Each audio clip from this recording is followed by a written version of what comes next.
நீங்க இந்த பிரியாணி ரெசிபி மட்டும் பார்த்து செஞ்சீங்கன்னா, இது வேர்ல்ட்ஸ் பெஸ்ட் சிக்கன் பிரியாணி அப்படின்னு சொல்வீங்க. Ambur style chicken biryani perfect மெஷர்மெண்ட்ஸில் ஒரு 1/2 கேஜி பிரியாணி எப்படி செய்கிறதுன்னு பார்க்கலாம்.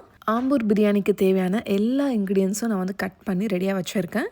ரைஸ் வந்து ஜீரக சம்பா ரைஸ் தான் எடுத்திருக்கேன். ஒரு 1/2 கேஜி எடுத்து நல்லா வாஷ் பண்ணி ஒரு 30 மினிட்ஸ்க்கு ஊற வச்சுக்கோங்க. 10 கிராம் அளவுக்கு காஞ்ச மிளகாய் எடுத்து சுட தண்ணியில் நான் ஊற வச்சுருக்கேன். இப்போது கடாயில் எண்ணெய் அதுக்கப்புறம் நெய் சேர்த்துக்கோங்க. எண்ணெய் நல்லா சூடானதுக்கப்புறமா பட்டை கிராம்பு ஏலக்காய் சேர்த்துட்டு இப்போ வெங்காயம் சேர்த்து நல்லா பொன்னிறம் ஆகிற வரைக்கும் இதை நல்லா வதக்கிக்கணும். நல்லா அந்த மாதிரி கோல்டன் கலர் சேஞ்ச் ஆகி வரும்போது இஞ்சி பூண்டு பேஸ்ட்டும் சேர்த்து அதோட பச்சை வாசனை போகிற வரைக்கும் நல்லா வதக்கிக்கோங்க. காஞ்ச மிளகாய் ஊற வச்சிருந்தாலே அதை பேஸ்ட்டை அரைச்சி சேர்த்துக்கோங்க. நான் சொன்ன அளவு சேர்த்தா கரெக்டாக இருக்கும் காரம், இல்லைனா வந்து காரம் ரொம்ப அதிகமாகிடும். அளவு எல்லாமே கேப்ஷனில் கொடுத்துருக்கேன், செக் பண்ணிக்கோங்க.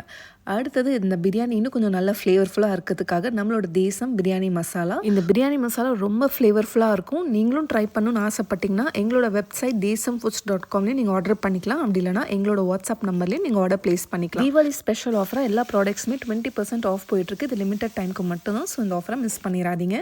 இப்போ தக்காளியும் சேர்த்து தக்காளி நல்லா மசிஞ்சதுக்கப்புறமா சிக்கனையும் சேர்த்து நல்லா இந்த ஆயிலே ஃப்ரை பண்ணிக்கோங்க. அடுத்தது தேவையான உப்பு சேர்த்துட்டு நல்லா மிக்ஸ் பண்ணிவிட்டு அதுக்கப்புறம் நான் வந்து தயிரும் சேர்த்துக்கிறேன். நல்லா மிக்ஸ் பண்ணி விட்டுட்டு இப்போ இந்த ஸ்டேஜில் புதினாவும் மல்லித்தழை சேர்த்து நல்லா மிக்ஸ் பண்ணிக்கோங்க.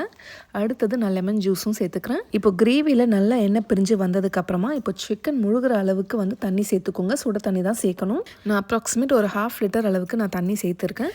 ரைஸ் வந்து நம்ம வடித்து தான் சேர்க்க போகிறோம். ஸோ இன்னொரு பேனில் தண்ணி நல்லா கொதிச்சதுக்கப்புறமா உப்பு சேர்த்துட்டு அதுக்கப்புறம் நெய்யும் சேர்த்துக்கோங்க. உப்பு வந்து லைட்டாக வந்து அந்த தண்ணி உப்பு கறிக்கிற மாதிரி அந்த அளவுக்கு சேர்த்துக்கோங்க.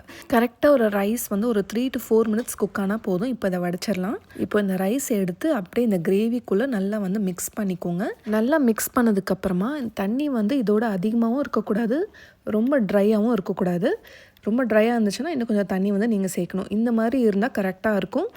இப்போ இதுக்கு மேலே ஒரே ஒரு டீஸ்பூன் நெய் சேர்த்துட்டு இப்போ மூடி வச்சு நம்ம தம் போட்டுடலாம். ஃபஸ்ட்டு ஒரு 5 மினிட்ஸ் ஹை ஃப்ளேம்லேயும் மீதி ஒரு 10 மினிட்ஸ் லோ ஃப்ளேம்லேயும் வச்சுட்டு கேஸ் ஆஃப் பண்ணிவிட்டு ஒரு 20 மினிட்ஸ் கழிச்சு ஓப்பன் பண்ணிங்கன்னா நல்லா சுட சுட நல்லா கம்மன்ட்டு Ambur style chicken biryani ready ஆயிரும்.